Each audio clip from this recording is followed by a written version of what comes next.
Hello everyone, आप सब कैसे हैं? मैं उम्मीद करता हूं कि बहुत अच्छे होंगे और अपनी पढ़ाई को बहुत अच्छे से कर रहे होंगे। मैं आकाश कुमार बढ़ाना आईसीटी वर्चुअल क्लासरूम में आपका बहुत बहुत स्वागत करता हूं मेरे प्यारे बच्चों। जैसा आपको पता है मेरे प्यारे बच्चों, बेसिकली हमारी आपका जो है मेरे प्यारे बच्चों, 12th क्लास है। 12th क्लास में हम लोग पॉलिटिकल साइंस का सेकंड चैप्टर को प्रारंभ करने जा रहे हैं। और जो हमारा चैप्टर है वो है एक दल एक के प्रभुत्व का दौर। कह रहे एक ही दल के प्रभुत्व का दौर, क्या यानी कि किसी देश के अंदर एक ही दल और राजनीति करे, उसका प्रभुत्व बना रहे, उस दल के दौर को हम लोग पढ़ेंगे। उस दल के दौर पर हम लोग बात करेंगे कि एक ही दल के प्रभुत्व के दौर का मतलब क्या है, कैसे एक ही दल आपका सिस्टमेटिक रूप से वर्किंग करता है, उसकी पूरी मोनोपोली को, उसकी पूरी एक एक चीजों को हम लोग गौर कर जानकर हम लोग इसमें देखेंगे और इसको हम लोग पढ़ेंगे। क्लियर है कि एक के प्रभुत्व का दौर क्या है? ठीक है, ध्यान रहेगा। चलिए, यहाँ तक कोई डाउट, कोई क्वेरी किसी बच्चे का? क्लियर है, ध्यान रहेगा आपका यहाँ तक? ठीक है, आगे बढ़ जाए।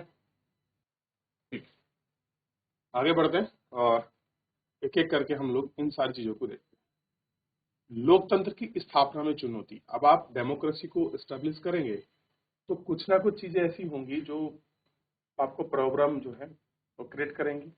तो उन सारे प्रॉब्लम्स को निपटने के लिए कुछ तो चाहिए।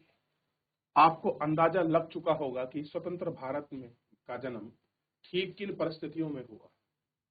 अपने देश के सामने शुरुआत से ही राष्ट्र निर्माण की चुनौतियां थी। इन गंभीर चुनौतियों के बारे में आप पढ़ चुके हैं। ऐसी चुनौतियों की चपेट में आकर अन्य देश नेताओं के साथ फैसले किए और अभी भी लोकतंत्र नहीं अपनाया जा सका। इन नेताओं ने की राष्ट्रीय एकता पर हमारी पहचान प्राथमिकता है और लोकतंत्र को अपनाने में मतभेद और संघर्ष को बढ़ावा दिया। उपनिवेश के जंगल से आजाद हुए कई देश इस कारण से अलोकतांत्रिक शासन व्यवस्था कायम हुई। अलोकतांत्रिक शासन व्यवस्था के कई रूप कहीं और थोड़े लोकतंत्र में रहे, लेकिन प्रभुत्व नियंत्रण में एक नेता था, कहीं एक दल का शासन था और कहीं कहीं वहां पर सीधी सादी सेना की सत्ता की बागडोर संभाली। अलोकतांत्रिक शासन व्यवस्थाओं की शुरुआत वायदे से हुई, जल्द ही लोकतंत्र कायम कर लिया जाएगा। बहरहाल एक बार कहीं अलोकतांत्रिक शासन जम गया फिर उसके बदले उसको पाना आपका थोड़ा सा मुश्किल हो जाता है। कैसा होता है? जो अलोकतांत्रिक व्यवस्था है, थोड़ा सा उसको पाना, उसको वापस उसी स्टेज में लाना, उसी रूप में स्टेबल करना, थोड़ा अपने आप में चैलेंजिंग फेस हो जाता है। कैसा होता है? थोड़ा चैलेंजिंग मूड हम लोग आपका देखते हैं। क्लियर है? भारत में फिर भी परिस्थिति बहुत अलग थी। कह रहे जो भारत की परिस्थितियां थी वो कैसी थी? बहुत अलग थी। लेकिन आजाद भारत के नेताओं ने अपने कहीं ज्यादा ठीक रास्ता चुनने का फैसला किया। नेताओं ने कोई और रास्ता चुना होता तो वह आश्चर्य की बात नहीं, क्योंकि स्वतंत्र संग्राम में गहरी प्रतिबद्धता हमारे नेता लोकतंत्र की राजनीति और निर्णायक भूमिका को लेकर चिंतित थे। वे राजनीति की समस्या के रूप में नहीं देख सकते थे, वे राजनीति की समस्या के समाधान उपाय मानते थे। हर समाज में फैलने देना जरूर था। उनका शासन कैसे चलेगा और किन किन कायदे कानून पर वो अमल करेंगे, कैसे, कह रहे कौन कौन से वो कायदे कानून होंगे जिन पर वो अमल करेंगे। तो ये सारी चीजों को हम लोगों को देखना था। चुनने के लिए हमेशा कई नीतिगत विकल्प मौजूद हैं। समाज के समूह हैं, इनकी आकांक्षाएं अक्सर अलग अलग दूसरे से विपरीत होती है। हमारे समूह के हित आपस में टकराकर कैसे निपट सकते हैं? इन सभी सवाल का जवाब लोकतांत्रिक राजनीति, सत्ता, प्रतिस्पर्धा, दो से सबसे ज्यादा चीजें हैं। एक है राजनीतिक गतिविधि का उद्देश्य, दूसरा उसको फैसला करना। दरअसल अमल होता है कि ऐसा होना चाहिए कि नेता इस रास्ते को चुनने का फैसला करें। तो लोकतंत्र को देखना, उसको चुना जाना कोई आसान चीज नहीं। लोग अपने यहाँ किस प्रकार से उन लोकतंत्रों का चुनाव करते हैं, जिन लोकतंत्र को वो सोचते हैं कि ऐसे हमारे यहाँ लोकतांत्रिक संरचना आपकी बने और इस प्रकार की लोकतांत्रिक संरचना हमारे, तो ये सारी चीजों को देखना, इन सारी चीजों को समझना कितना महत्वपूर्ण है, ये हमको थोड़ा सा गौर करना चाहिए कि लोकतांत्रिक संरचना किस प्रकार से फलित होती है, इन सब चीजों पर हम लोग थोड़ा सा गौर करेंगे तो हमको वो सारी चीजें क्लियर हो जाएंगी जिनकी सोच रखते हैं। क्लियर है? यहाँ तक कोई डाउट, कोई क्वेरी किसी प्रकार का?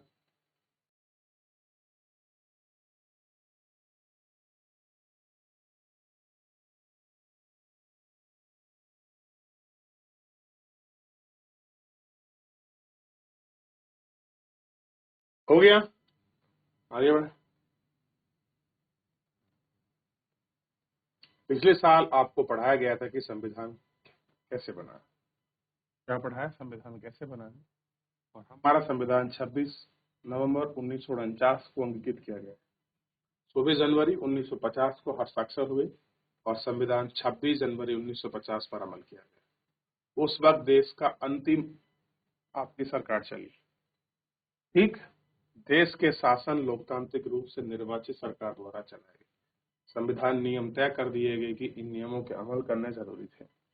ख्याल रखा गया कि 1950 में जनवरी में सुकुमार सेन ने चुनाव आयोग की उम्मीद जताई और देश का पहला चुनाव 1950 में किस वक्त हुआ ये हमको ध्यान रखना। कैसे हुआ? किसी वक्त हुआ, ये हमको ध्यान रखना। बहरहाल चुनाव आयोग ने पाया कि भारत का आकार देखते हुए एक स्वतंत्र और निष्पक्ष आम चुनाव करा जाना कोई आसान काम नहीं। कह रहे जैसा भारत है इसका आकार देखिए, और कह रहे कि यहाँ पर आप चाहते हैं कि निष्पक्ष चुनाव हो, तो ये कोई बहुत सिंपल काम नहीं है। भारत में निष्पक्ष चुनाव कराना अपने आप में चैलेंज है। फिर भी हमारे यहाँ निष्पक्ष चुनाव होता है, ये बहुत बड़ी। चाहे कहीं 2 वोटर हैं, 3 वोटर हैं, 1 वोटर है, वहीं पर हम लोग जाते हैं और वहीं पर हम लोग चुनाव की प्रक्रिया की कोशिश करते हैं। ठीक, मतदाता सूची यानी कि मताधिकार का प्रयोग वयस्क सूची के बनावा भी आवश्यक है। इन दोनों कामों में बहुत सारा समय लगता है और जबकि पहला प्रकाशित हुआ है 40 लाख महिलाओं का नाम दर्ज होने हो रहे हैं। महिलाओं को अंगला की बेटी यानी कि फाल की बीवी के रूप में दर्ज किया गया, यानी अला की बेटी फला की बीवी, यानी कि महिलाओं का एंट्री हुई चुनाव में कि ये इसकी लड़की है, ये इसकी बीवी। जब महिला आपका वोटर बनी तक की कहानी बता रहा हूँ मैं आपको, के रूप में दर्ज किया गया। चुनाव आयोग ने ऐसी पृष्ठभूमियों को मानने से इनकार कर दिया। आयोग ने फैसला किया कि संभावित हो सकता है पूर्ण अवलोकन किया जाए और जरूरी लोगों को प्रस्थिति से हटाया जाए। हिमालय की चढ़ाई जैसे दुष्कर्म कर रहा है, इस सब बड़े पैमाने पर ऐसा काम दुनिया में नहीं हुआ है। 17 करोड़ मतदाता थे, इन्हें 3,200 विधायक और लोकसभा के 479 सदस्य। इन मतदाताओं में महज 15% ही साक्षर थे। कितने थे? इसमें केवल 15% लोग ही पढ़े हुए थे। इन कारण चुनाव आयोग ने मतदाता में विशेष पत्ती के बारे में भी सोचना पड़ा। कह रहे यार अगर हम लोग यूनिक पत्ती है वो भी हमको लगानी पड़ेगी, क्योंकि कितने हमारे पास वोटर्स हैं, कितने हमारे पास लोकसभा के कैंडिडेट हैं, कितने हमारे पास एमएलए कैंडिडेट हैं, कौन कौन लोग इसमें वोटिंग करेगा। ये सारी चीजों को उन्होंने बहुत अच्छे से सोचा और कह रहे हैं हमको देखना पड़ेगा कि भाई ये कैसे कुछ हो रहा है। ये सारी चीजों पर हमने ठीक, ये देखिए चुनाव के विशाल आकार और मतदाताओं की भारी भरकम संख्या के लिहाज से पहला आम चुनाव अनूठा नहीं था, बल्कि मतदाताओं की एक बड़ी तादाद गरीब और अनपढ़ लोगों की थी। ऐसा माहौल चुनाव आयोग के लिए परीक्षा में कठिन था और वक्त तक चला और धनी देश में कायम रहा। उस समय यूरोप के बहुत सारे देशों में महिलाओं में मताक्षर का अधिकार मिला। बहुत सारे देश ऐसे हैं जहां पहली बार महिलाओं को वोट गिनने का अधिकार मिला। हिंदुस्तान में सार्वभौमिक वयस्क मताधिकार पर अमल किया गया। कैसा है? सार्वभौमिक वयस्क मताधिकार पर अमल हुआ और अपने बड़े जोखिम भर प्रयोग था। कह रहे बड़ा जोखिम भरा प्रयोग था। हिंदुस्तानी संपादक ने इतिहास की सबसे बड़ा जुआ करार दिया। कह रहे जब हम लोग वयस्क मताधिकार कर रहे थे कि भारत अपना सबसे बड़ा जुआ खेलने जा रहा है। एक ऑर्गेनाइजर नामक पत्रिका में लिखा कि जवाहरलाल नेहरू अपने जीवित रहते हुए यह देखने लगे कि पछताएंगे कि भारत में सार्वभौमिक वयस्क मताधिकार असफल रहा। क्या उम्मीद थी कि भाई भारत में सफल नहीं हो सकता। कौन? वयस्क मताधिकार। ये जो है ये भारत में सफल नहीं हो सकता। इंडियन सिविल सर्विसेज के एक अंग्रेज नुमाइंदगी ने दावा किया कि आने वाले वक्त और कहीं ज्यादा जानकार बड़े दौर में विश्व में लाखों लोग अनपढ़ लोगों के मतदान में ये है बेतुकी नौटंकी दिखाई देगा। कह रहे कि लोग पढ़े लिखे है ही नहीं, लोगों को राइट से नहीं पता कि किसको वोट करना चाहिए किसको नहीं करें। तुम अनपढ़ लोगों को ये राइट दे रहे हो, क्लियर है, तुम्हें कंफर्म ही नहीं है किसको देना चाहिए किसको नहीं देना चाहिए। तो ऐसी स्थिति में तुम लोग क्या कर रहे हो, एक नौटंकी बात है। तो लोगों ने भारत में जब पहला आम चुनाव हुआ और उसमें सार्वभौमिक वयस्क मताधिकार की बात करी तो लोगों को भारत में बड़ा आश्चर्य हो, यार ये क्या होने जा रहा है कि भारत जैसे देश में सार्वभौमिक वयस्क मताधिकार यानी कि 16 वर्ष से आयु कंप्लीट कर चुके स्त्री पुरुष को वोट देने का अधिकार था, चाहे वो स्त्री हो या पुरुष हो कि कोई भी आपका जेंडर हो, जिनके 16 साल की आयु है वो आपका वोट देंगे। और ये बात सर्वप्रथम आपका रखी गई और उसके लिए काम क्लियर है। आप देखेंगे तो ये एक बड़ी अपना चुनौती वाला काम जो है उस समय आपका माना गया लोगों ने।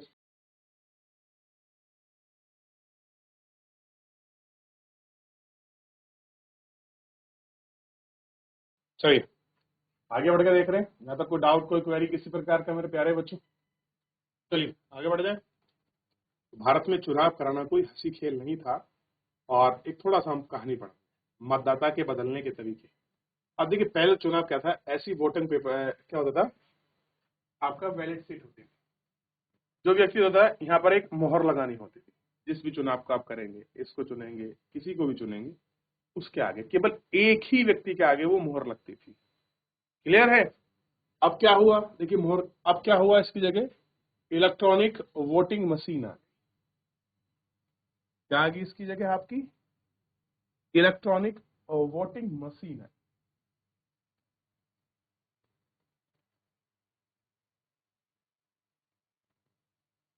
इन दिनों इलेक्ट्रॉनिक वोटिंग मशीन का इस्तेमाल होता है, जिसके जरिए मतदाता उम्मीदवार के बारे में अपनी पसंद जाहिर करते हैं। लेकिन शुरू शुरू में इसका दूसरा तरीका अपनाया गया। पहले आम चुनाव का फैसला किया गया, हर मतदाता केंद्र में एक उम्मीदवार के लिए एक मत पेटी रखी जाती है और मत पेटी पर उम्मीदवार को चुनाव अंकित होता है। प्रत्येक मतदाता को एक खाली पात्र दिया जाता है मत पत्र, और अपनी पसंद के उम्मीदवार को करके वो वोट डालते थे। करीबन 20 लाख स्ट्रीट बॉक्स का इस्तेमाल हुआ। पंजाब के पीठासीन पदाधिकारी ने मत पेटी के बोरे को इस तरह बयान दिया कि हर एक पेटी में मत के भीतर बाहर उम्मीदवार के चुनाव अंकित करना है। मत पेटी के बाहर किसी एक तरफ उर्दू, हिंदी और पंजाबी में लिखा था। इसके साथ साथ चुनाव क्षेत्र, चुनाव केंद्र, मतदाता की संख्या का भी दर्ज थी। उम्मीदवार का अंकित ब्यूरो में एक कागजी मोहर पीठासीन अधिकारी का दस्तखत पेटी पे लगा था और ढक्कन के मुंह सहारे थे। ठीक है, सारा चुनाव नियमित तारीख से ठीक एक दिन पहले कराना था। ठीक, चुनाव और बाकी ब्यूरो को दर्ज करना, मतपेटी के कागज रखना, ये सारी चीज इसमें बताई गई।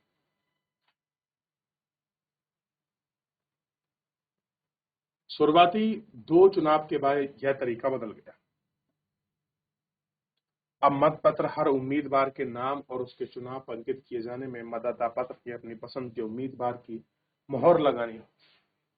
क्या होता था, हर उम्मीदवार को अपने पसंदीदा उम्मीदवार के आगे क्या थी, मोहर लगानी होती थी कि भैया कौन सा आपका पसंदीदा उम्मीदवार है, ये आपको चुनना था। अब आप देख चुके हैं, लोग कह रहे हैं कि भैया नौटंकी होगी, असफल रहेगा। न जाने कितने प्रकार के लोगों ने भारतीय पहले आम चुनाव यानी कि सार्वभौमिक वैसा मताधिकार के चुनाव के बारे में लोगों ने अपनी धारणा को, अपनी राय को व्यक्त किया और वो अपने एक्सपीरियंस के अनुसार व्यक्त कर रहे थे। लेकिन भारत में जो हुआ वो उसके विपरीत था। चुनाव के बाद 1-2 बार स्थगित करना पड़ा, चुनावों को 2 बार स्थगन करना पड़ा। आखिरकार अक्टूबर 1951 में अक्टूबर से 1952 अक्टूबर में चुनाव शुरू हुए और फरवरी 1952 तक चुनाव हुए। समय लंबा लगा। बहरहाल चुनाव अमूमन 1952 का ही चुनाव कहा जाता है, क्योंकि देश में अधिकांश हिस्सों में चुनाव 1952 में ही हुए। अभियान मतदाता मतगणना के कुल 6 महीने लगे। चुनाव में उम्मीदवार के बीच एक मुकाबला भी था। औसतन हर सीट पर 4 उम्मीदवार चुनाव के मैदान में थे। इसमें बढ़ चढ़कर हिस्सेदारी हुई। कुल मतदाताओं के आधे से अधिक मतदाता ने एक दिन में वोट डाला। चुनाव के परिणाम घोषित हुए तो हारने वाले उम्मीदवार ने परिणामों को निष्पक्ष बताया। सार्वभौमिक व मताधिकार के प्रयोग की आलोचनाओं को मुंह बंद कर दिया। टाइम्स ऑफ इंडिया ने माना कि चुनाव में उन सभी आलोचकों को संदेह पर पानी फेर दिया जिन्होंने सार्वभौमिक व मताधिकार में शुरुआत में जोखिम पैदा या सौदा माना था। जिन लोगों ने कहा था कि भैया जोखिम है, सौदा है, उन सब की चीजों पर ही पानी फेर गया। किसने लिखा? टाइम्स ऑफ इंडिया के जो न्यूज आर्टिकल था उसमें। देश के बाहर पर्यवेक्षक भी हैरान थे कि हिंदुस्तान टाइम्स ने लिखा, यह बात हर जगह मानी जा रही है कि भारतीय जनता ने विश्व के इतिहास में लोकतंत्र में सबसे बड़े प्रयोग को बखूबी अंदाज दिया। कह रहे बहुत बड़ा एक्सपेरिमेंट था और भारत की जनता से ये लोग एक्सपेक्ट नहीं कर रहे थे, लेकिन उन्होंने किया और लोगों ने देखा कि ऐसा भी हो सकता है। भारतीय जनता ने विश्व के इतिहास में दिया और चुनाव पूरी तरह से दुनिया के इतिहास में एक क्या हुआ, एक मील का पत्थर साबित हुआ। अब यह दलील दे पाना असंभव नहीं रहा कि लोकतांत्रिक चुनाव गरीब अथवा अशिक्षित के माहौल में नहीं कराया जा सकता। यह बात खत्म कर दी गई। यह साबित हो गया कि दुनिया कहीं भी हो लोकतंत्र अमल किया जा सकता है।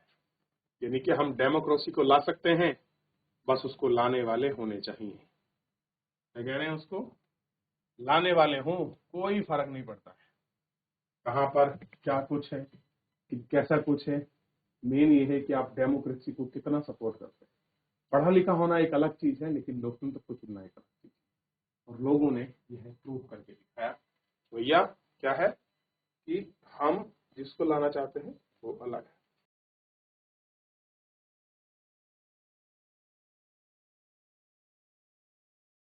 हो गया? चलिए, तो फिलहाल आपको इतना सारा ध्यान रखना चाहिए। अब देखिए ये कौन है? ये है मौलाना अबुल कलाम आजाद। ठीक है, अबुल कलाम आजाद मोइनुद्दीन अहमद इस्लाम के विद्वान और स्वतंत्रता सेनानी, हिंदू इत्यादि प्रतिपक्ष के थे और इन्होंने इसके बारे में शिक्षा मंत्री हैं। इन चीजों के बारे में बड़े अच्छे से लिखा और देखा। क्लियर है? और इनकी बात क्लियर है? चलिए, ध्यान रहेगा। ठीक, तो आपने लोकतंत्र की चुनाव की इस यात्रा में आपने देख लिया कि सार्वभौमिक व मताधिकार पर भारत में सबसे बड़ा प्रयोग हुआ और कहते हैं कि दुनिया का सबसे बड़ा जुआ था जो भारत ने लगाया और लोगों की उम्मीदों पर पानी फिर गया। अनपढ़ लोगों ने लोकतंत्र को स्थापित किया और मजबूत। चलिए, तो फिलहाल आज के लिए इतना ही। मिलेंगे नेक्स्ट लेक्चर में। धन्यवाद।